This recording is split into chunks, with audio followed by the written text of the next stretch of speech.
Hi ma'am, నమస్తే. నమస్తే madam. Ma'am, ఇప్పుడు సోషల్ మీడియా ఓపెన్ చేసినా, టీవీలు చూస్తున్నా మనకి చైల్డ్ అబ్యూస్లు అనేవి చూస్తున్నాము, వింటున్నాము. అసలు అంటే నెలలో ఇన్ని అని పెరిగిపోతున్నాయి, కానీ ఇక్కడ తగ్గినట్టు ఇక్కడ కనిపించట్లేదు. పేషెంట్స్ అండ్ మూవీస్ కూడా వాటిలో కూడా అవేర్నెస్ తేవాలి అన్న దాని మీద కూడా మూవీస్ కూడా తీస్తున్నారు.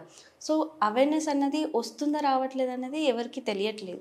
సో స్కూల్లో కానీ లేదా పేరెంట్స్ కానీ ఎలా అవేర్నెస్ ఇస్తే బెస్ట్ అంటారు పిల్లలకి?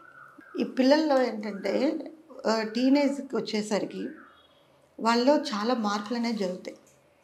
ఆ మార్పులు జరిగేటప్పుడు దాని మీద వాళ్ళకి అవేర్నెస్ కలిగించవలసిన బాధ్యత స్కూల్కి ఉంటుంది, ఇంట్లో పేరెంట్స్కి ఉంటుందండి. అమ్మాయిలు అయితే మదర్ ఎక్కువగా కొంచెం కాన్సన్ట్రేట్ చేయాలి.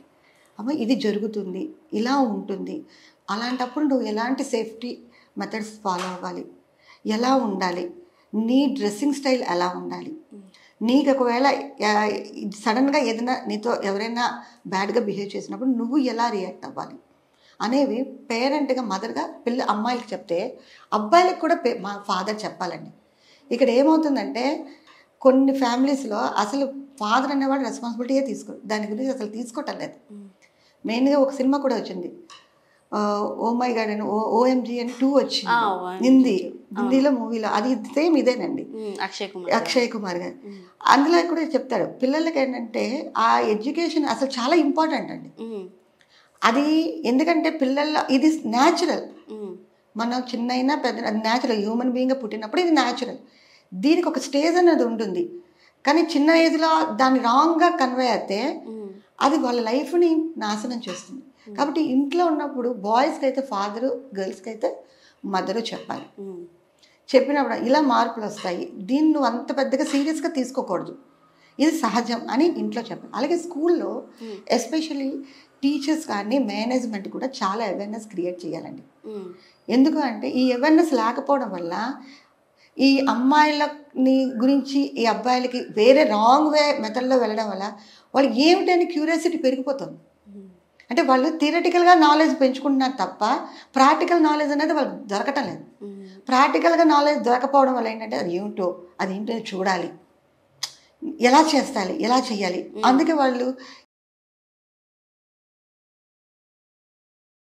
సోషల్ మీడియా ఫాలో అవ్వడము, ఆ రాంగ్ కాన్సెప్ట్ని వినడము, ఇవన్నీ జరుగుతున్నాయి. కానీ వాళ్ళు ప్రాక్టికల్ నాలెడ్జ్ ఇవ్వాలి అంటే దాని కరెక్ట్ పర్సన్స్ని కనీసం స్కూల్స్లో మంత్లీ వన్స్ అయినా ఒక సైకాట్రిస్ట్ని పిలవడం, ఒక మోటివేషనల్ వాళ్ళని పిలవడం, కంప్లీట్గా ఒక ఎడ్యుకేషన్ సిస్టమ్ ఉందండి. ఆ ఎక్స్పర్ట్ని పిలిచి పిల్లలకి ఆ అవేర్నెస్ని ఇవ్వగలగాలి. అవేర్నెస్ని ఇచ్చి దానివల్ల రాంగ్గా వెళ్తే ఏమవుతాయి, ఏ ఎఫెక్ట్స్ వస్తాయి వాళ్ళకి అవేర్నెస్ కలిగించినట్టయితే ఇలాంటి అబ్యూజెస్ అనేది చాలా మటుకు తగ్గిపోతాయండి. కానీ మనం అవి చెయ్యం. అమ్మాయిలకి ఎలా శానిటరీ నాప్కిన్స్ యూజ్ చేస్తూ ఎలా శానిటేషన్గా ఉండాలి అంటే వాళ్ళకి సైకిల్ వచ్చేటప్పుడు ఎలా ఉండాలి, వాళ్ళు హెల్తీ ఫుడ్ ఎలా తీసుకోవాలి, ఓకే, ఒకవేళ అలాంటిది అవుట్ సైడ్ వెళ్ళినప్పుడు నువ్వు ఎలాంటి ప్రికాషన్స్ తీసుకోవాలి చెప్పాలి. స్కూల్ ఎస్పెషల్లీ ఈ రెస్పాన్సిబిలిటీ అయితే స్కూల్ వాళ్ళు చెప్పగలగాలండి. ఎందుకంటే చాలామంది పేరెంట్స్ కొంచెం షై ఫీల్ అవుతారు తన కూతురుతో కానీ కొడుకుతో కానీ మాట్లాడాలి అంటే. ఎస్పెషల్లీ నేను చూసింది జెంట్స్ అస్సలు బాయ్స్ చెప్పరండి, ఆ మదర్స్ చెప్తారేమో కానీ ఫాదరు చెప్పరు. అది ఒక డ్రాబ్యాక్ అక్కడ కూడా ఉంటూ అది చెప్పలేరు. కాబట్టే స్కూల్ వాళ్ళ ఆ ఇనిషియేట్ తీసుకోవాలి. ఓకే, ఏదో టెక్స్ట్ బుక్లో 9th క్లాస్లో ఉంది అని చెప్పడం కాదు, అది వాళ్ళకి ప్రాక్టికల్, ఇది న్యాచురల్, ఇది ఏదో పెద్ద గొప్ప విషయం కాదు, ఇది మీ లైఫ్లో ఫర్దర్గా జరుగుతుంది, దాని గురించి మీరు ఎక్కువగా ఓవర్ థింకింగ్ చేయకండి ఈ ఏజ్లో, ఇది న్యాచురల్గా జరుగుతున్న విషయమే. మీరు ఇప్పుడు ఓవర్ థింకింగ్ చేస్తే దాని యొక్క రిజల్ట్ ఫర్దర్గా చాలా బ్యాడ్గా ఉంటాయి అనే అవేర్నెస్ని స్కూల్లో టీచర్స్ వాళ్ళే తేగలరు. అది వాళ్ళకి చెప్తూ ఉండాలి. ఎలా చెప్పాలి అంటే ఒక మోటివేషనల్గా చెప్పాలి, ఒక ఫ్రెండ్లీగా చెప్పాలి, మన పిల్లలే అనే భావనతో టీచర్స్ చెప్పాలి. అంతేగాని టీచర్స్ అదే పని చేస్తే పిల్లలకి ఏం చెప్తారు, చెప్పకూడదు. దాంతోపాటు మేనేజ్మెంట్స్ కూడా ఈ అవేర్నెస్ని క్రియేట్ చేయగలగాలి. అంతేకాకుండా సెల్ఫ్ డిఫెన్స్ క్లాసెస్ ఎస్పెషల్లీ అమ్మాయిలకి ఈ కరాటే వాటి మీద, ఒకవేళ నిన్ను ఎవరైనా సింగిల్గా ఉన్నప్పుడు బ్యాడ్గా బిహేవ్ చేసి ఎలా నిన్ను నువ్వు ప్రొటెక్ట్ చేసుకోగలవు దాని మీద క్లాసెస్ ఇప్పించడం. అంతేకాకుండా సేఫ్ టచ్ ఏంటి, అన్సేఫ్ టచ్ ఏంటి. సేఫ్ టచ్ అంటే నీ బాడీ నీకు తప్ప ఇది పక్క వాళ్ళకి స్వతంత్రం లేదు టచ్ చేసేది. ఈవెన్ ఫ్రెండ్స్ కూడా టచ్ చేయకూడదు, ఈవెన్ మదర్ కూడా, ఫాదర్ కూడా, ఈవెన్ డాక్టర్ కూడా నీ పర్మిషన్ లేకుండా టచ్ చేయకూడదు అనే అవేర్నెస్ని క్రియేట్ చేయాలి. సేఫ్ టచ్ ఏంటి అది చాలా ఇంపార్టెంట్ అండి. ఈవెన్ అది చిన్నపిల్లల దగ్గర నుంచి కూడా అబ్బాయిలైనా అమ్మాయిలైనా అసలు. ఎందుకంటే నేను చాలా స్కూల్స్లో చూస్తున్నాను.